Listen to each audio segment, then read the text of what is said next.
Viva Portugal, viva Cristo Rei, viva a Associação Esquinas. Saúdo com um forte abraço os nossos sócios e simpatizantes. Dou as boas-vindas àqueles que estão a ver um vídeo do nosso canal pela primeira vez. Nesta ocasião, não falaremos e não desenvolveremos os temas que costumamos tratar aqui no nosso canal, porque hoje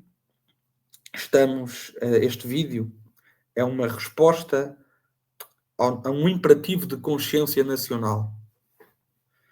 Porque eu entendo, e a Associação entende, que nós estamos perante uma das maiores ameaças à soberania portuguesa, já tão diminuída, mas também à nossa sobrevivência identitária, à nossa sobrevivência enquanto nação quase milenar.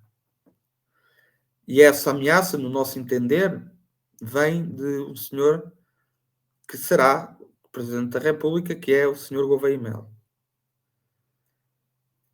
Eu gostava de começar por dizer o seguinte: Portugal, desde 1820, não só Portugal, como Portugal em concreto em 1820, mas os outros países, noutras alturas e noutros anos, existe um inimigo comum a todas essas nações. E nós, na Associação Esquinas, temos sido dos poucos movimentos patrióticos e católicos que fala nisso. E esse inimigo é a maçonaria. A maçonaria é inimiga da cristandade, uma vez que subverte a lei natural e o sentido da vida humana,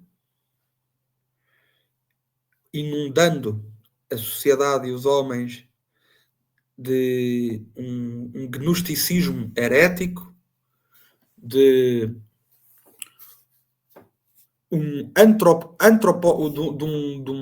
uma visão antropocêntrica do universo, da criação, do mundo, no qual o homem é o seu verdadeiro Deus, eliminando-se a redenção de Cristo, eliminando-se o amor de Cristo e o seu sacrifício. É uma sociedade que põe em causa os alicerces da civilização, que é imbuída de um espírito revolucionário e que tem como principal objetivo a criação de uma nova ordem mundial, permitindo ou criando condições para que coloquem no poder do mundo aquilo que eles chamam de Cristo maçónico. O Cristo maçónico é um termo usado nos graus mais elevados da maçonaria, e o Cristo maçónico é aquilo que a Sagrada Escritura fala e refere-se como anticristo, essa figura escatológica do fim dos tempos. Portanto, a maçonaria é inimiga de Portugal desde esse ano, de 1820 para a frente, onde nós tivemos alguns fogachos de resistência e de combate.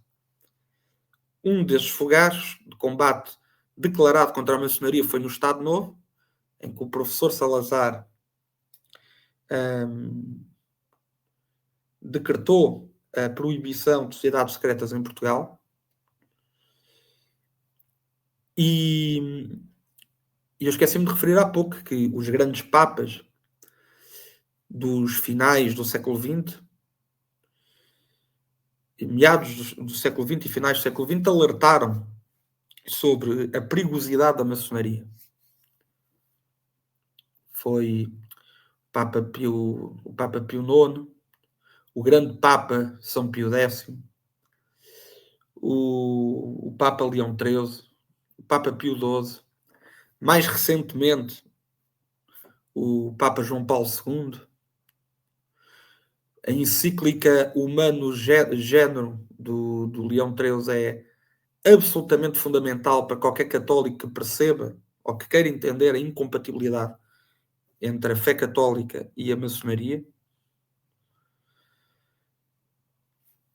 E a maçonaria é também responsável pelas grandes revoluções mundiais, pelas grandes guerras mundiais e também por aquilo que foi em Portugal o regicídio e o fim da monarquia.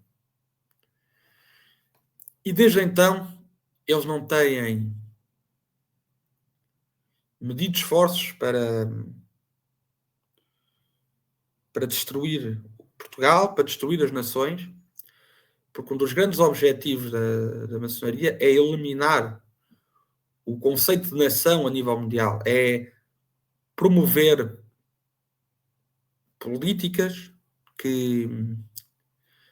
através dos Ministérios de Educação que eles controlam e dos governos que eles controlam, seja na educação, seja na sociedade, seja na cultura, inclusivamente em algumas partes em que eles conseguiram infiltrar na religião. O objetivo é criar uma vida humana simplesmente horizontal, ou seja, o mundo é tudo o que nós temos. Não existe o sobrenatural, não existe vida depois da morte, céu, inferno, purgatório. Querem criar um povo deslocado do seu senso de pertença a uma nação, que querem propagar alguns dos princípios da lei de Telema, do faz o que tu quiseres, do relativismo, do mundanismo, do hedonismo. Querem aos poucos abolir o conceito de família, como nós vemos no mundo, como as coisas estão a acontecer, e nós temos que nos perguntar de onde é que vem tanto dinheiro para esse tipo de propaganda antifamília. Querem subverter a lei de Deus. Querem destruir as tradições dos povos com que objetivo? O objetivo de formar um povo mundial cada vez mais homogéneo, que pensa da mesma forma, que se coordene nos mesmos sentidos, que tenha os mesmos propósitos e que aceitará com muita facilidade um líder mundial. Eles são também ecuménicos e são também ecológicos, numa falsa ecologia que tem mais a ver com um panteísmo disfarçado e um culto à natureza que tem uma inspiração pagã, inclusivamente. E isto é muito triste porque Deus criou o homem para que o homem voltasse para si, voltasse para o seu seio, para que gozasse das suas delícias e do seu amor. E Deus quer e deseja a existência das nações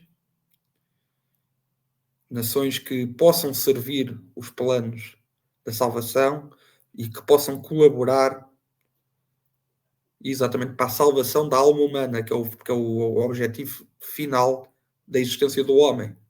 O desígnio de toda a existência humana é a sua salvação. E houve várias nações ao longo da história que estiveram ao serviço de Cristo, estiveram ao serviço da Igreja Católica, estiveram ao serviço de Deus.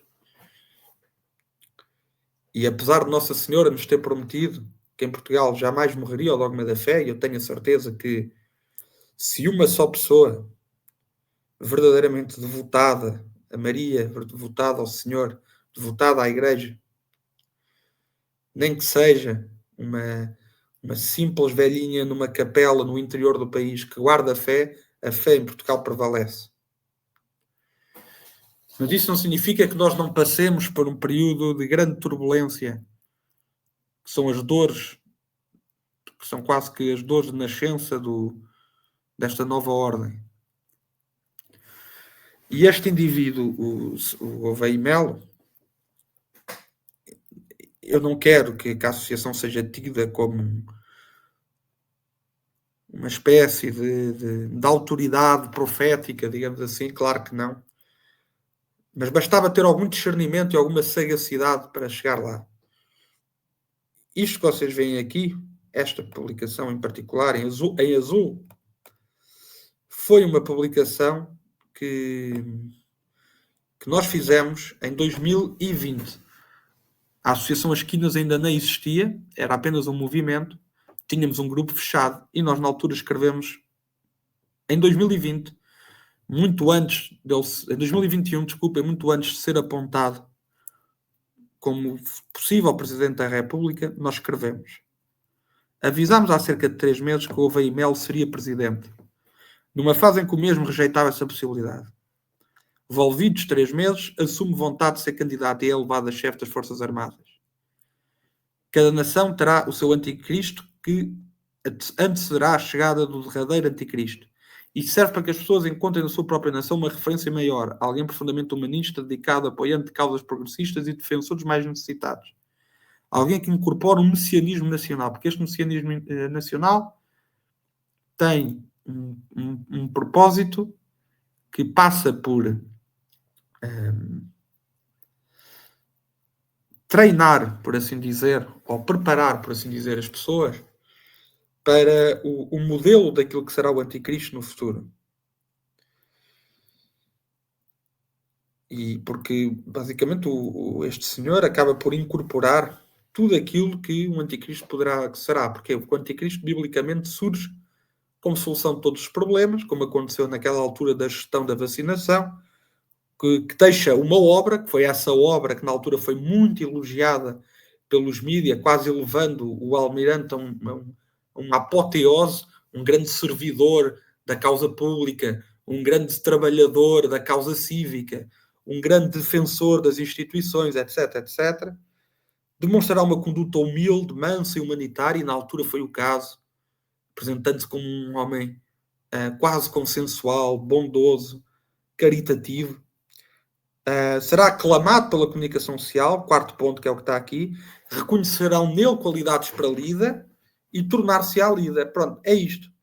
E nós avisámos. Nós não temos dons proféticos, mas basta ter um pouco de sagacidade e de capacidade de interpretação para vermos as coisas, para conseguirmos antecipar algumas coisas. E a verdade é que basta saber o modus operandi daquilo que é a nova ordem mundial para nós conseguimos chegar a algumas conclusões. Manchete do seminário tal e qual. Gouveia e Melo consegue entrar na maçonaria. Expresso. Maçonaria regular lança Gouveia e Melo. Portanto, depois houve um jantar que foi noticiado de Gouveia e Melo com a elite maçónica.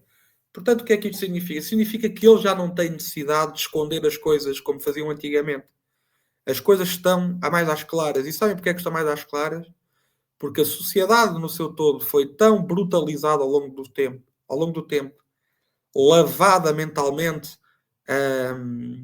e entupida de prazeres, ou seja, de um hedonismo excessivo, de uma pouquíssima capacidade de raciocinar, do estímulo rápido, do hedonismo, do prazer, do entretenimento,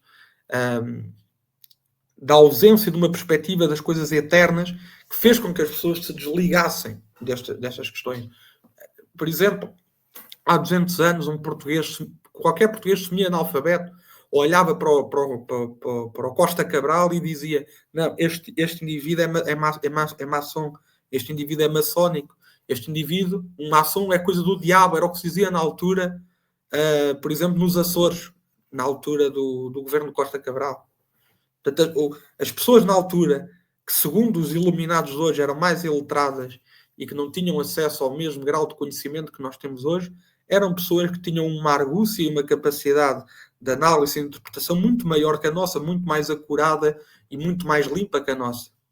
A nossa está cheia de elementos turvos, está cheia de poeira nos dias de hoje.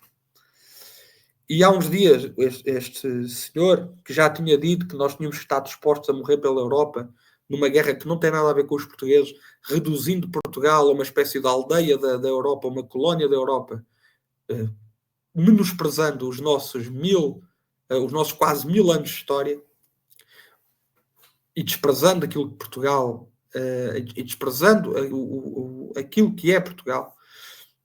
Há uns dias sai-se com esta do passado 10 anos os imigrantes são tão portugueses como nós. Ou nós temos um género especial, pergunta-se.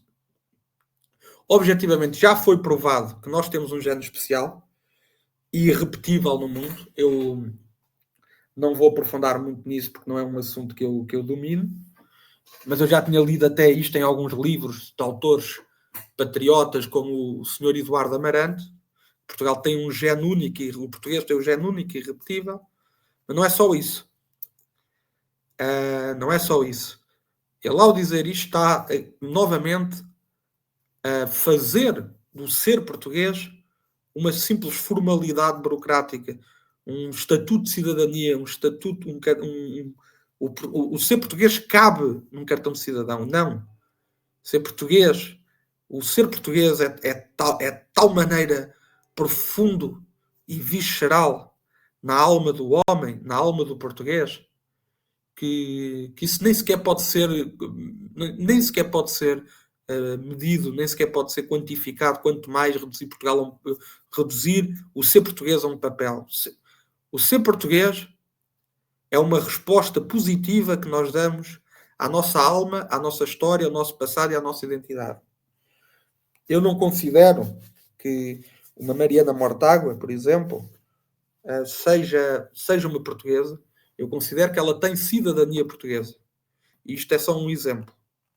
Ser português é muito mais do que um pedaço de papel. E eu peço, por favor, a todos os portugueses católicos, patriotas, que amem esta nação, que amem este pedaço de terra bendito que Deus deu aos nossos antepassados, que estejam vigilantes, que estejam atentos e não se deixem enganar pelos espiões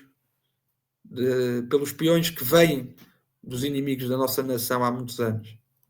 Viva Portugal, viva Cristo Rei, viva a Associação Esquinas. Obrigado por tudo.